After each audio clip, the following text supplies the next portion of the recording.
Let's start with من كان يؤمن بالله واليوم الآخر فليقل خيرا أو ليصمت. He who believes in Allah on the final day, let him speak good or stay silent. This reminds us of a hadith that is also reported through Abu Hurairah, also by Bukhari and Muslim, in which the Prophet ﷺ said, إن الرجل لا يتكلم بالكلمة من رضوان الله لا يلقي لها بالا يرفعه الله بها درجات وإن الله لا يتكلم بالكلمة من سخط الله لا يلقي لها بالا يهوي بها في النار. وفي رواية الترمذي 70 خريفا. So this hadith is also agreed upon from Abu Hurairah radiallahu anhu. The Prophet ﷺ said, إن الرجل لا يتكلم بالكلمة. A man speaks a word من رضوان الله, that earns him the pleasure of Allah. لا يلقي لها بالا. He doesn't give much thought to it. He doesn't pay too much attention to it. يرفعه الله بها درجات. Allah will raise him by many degrees, many ranks. Allah, will raise him by it many ranks.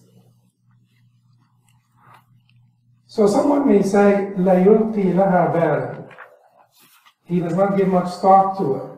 He does not pay much attention to it. Why is he being rewarded if he had no intention? Why is he being rewarded?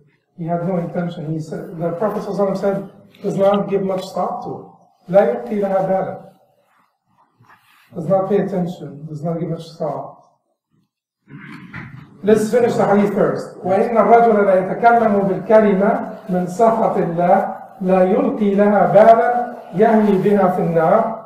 وفي رواية الترمذي 70 خريفا. وإن الرجل, and a man may speak a word لا يتكلم بالكلمة من سخط الله, that earns him the anger of Allah, لا يلقي لها بالا, but he doesn't give much thought to it, doesn't pay attention to it. يهوي بها في النار, he falls into the fire thereby. And in the report of the Tirmidhi, there is an addition, 70 kharifan, 70 folds, 70 fold seasons.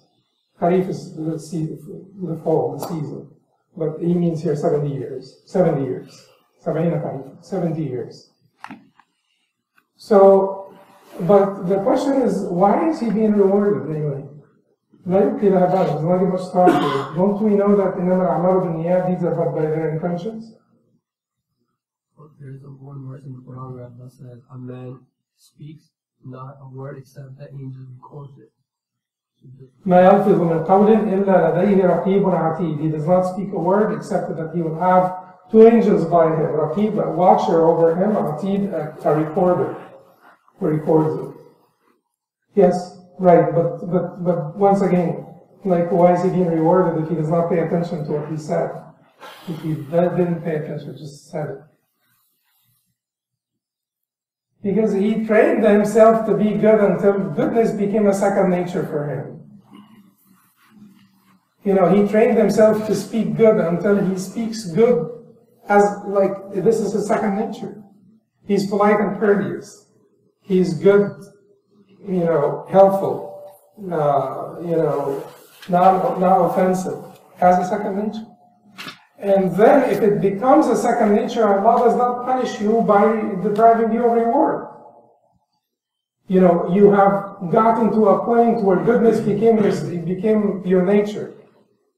You're speaking goodness, kindly, respectfully, properly, just because this has become your nature. So will Allah then deprive you of reward because you have gotten yourself all the way to this point where you made goodness your nature? No, He will not. Allah is more generous than to do this. Okay, so لا يلقي لها بالا. But then, at the same time, the other one is not given thought also. In the الرجل لا يتكلم بالكلمة من سخط الله, a man that speaks, a word that earns him the anger of Allah, لا يلقي لها بالا, does not give much thought to it. يهوي بها في النار, he falls into the hellfire thereby. for 70 years. He keeps on falling for 70 years into the hellfire because of the word. Now, this person is not paying attention to what he said also, but that does not exempt him from the punishment. Does not exempt him from it, because what he is required to do is to stay silent. What he's required to do is to think about what he will say before he says it. Tabarani reported from Mu'adh ibn Jabal radiallahu anhu, the Prophet sallallahu alaihi wasallam said, إِنَّكَ لَا تَزَالُ سَالِمًا مَا لَمْ تَتَكَلَّمْ فَإِن تَكَلَّمْتَ كُتِبَتْ لَكَ أَوْ عَلَيْكَ. إِنَّكَ لَا تَزَالُ سَالِمًا. You will continue to be safe. مَا لَمْ تَتَكَلَّمْ. So long as you did not speak. فَإِن تَكَلَّمْتَ. Once you speak, كُتِبَتْ لَكَ. It will be recorded for you, أَوْ عَلَيْكَ, or against you. That's it. Therefore, you are required to think of what you say. You're required to think of it before you say it.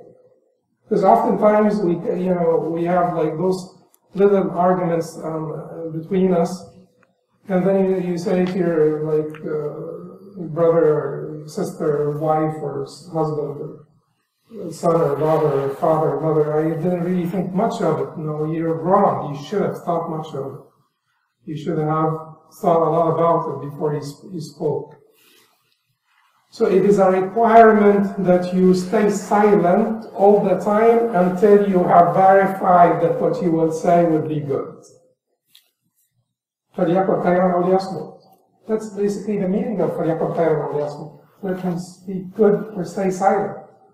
Because the Prophet ﷺ said that there is only two types of speech, good and bad. So unless you verify that it is good, it is going to be bad. Because guess what? Even frivolous speech is bad. And it has been reported that the Prophet ﷺ said, فَإِنَّ كَثْرَةَ الْكَلَامِ تُقَسِّي الْقَلْبِ وَلَيْسَ أَبْعَدَ مِنْ رَحْمَةِ اللَّهِ مِنْ صَاحِبِ الْقَلْبِ الْقَاسِي. So speaking much causes hardness to the heart, causes the heart to become hardened. And no one is farther removed from the mercy of Allah than the one who has a hardened heart. A heart that is hardened, not soft, not tender. So, in this case, this is an important exercise for us. To learn to stay silent. A beautiful exercise. Try to do it. Don't listen to this lecture and just go home and do the same thing. Go about your business the same way. This means that this item is not nafa for you. It's not beneficial. And the one who holds the item that's not beneficial, his parable in the Quran is very bad. His parable in the Quran, like a donkey carrying scriptures. So, whenever you hear any you have to act upon it. Otherwise, the parable in the Quran is very bad for those who hold knowledge which they don't act on. So we exercise silence, and you try to do this. And then, every time you want to utter a word, the Salaf, the righteous predecessors, used to say, let it go through your heart first. It has to go through your heart. That means it goes through your mind, because it would not go through your heart until it had gone through your mind. The mind is less intricate than the heart. It is more superficial. The heart is deeper than the mind. The heart is a step higher from the mind. So it goes through your mind first, you know what it means, and you know the balance of benefit and harm, and whether it's like a good word, offensive word, and so on and so forth. That's the mind. The heart will take care of the rest. Is this for Allah? Is this the right time? Is this the right place? The right situation? Am I saying this to the right person? At the right time? In the right place? In the right situation? For the right purpose? Which is the pleasure of Allah. All of that is really processed by the heart. Is handled by the heart. So let it go through your heart. Meaning let it go through your mind, and then through your heart, and then speak. And if we train ourselves to do this, you will be speaking much less. And then you will have much less to worry about when you meet Allah subhanahu wa ta'ala, if you speak much less.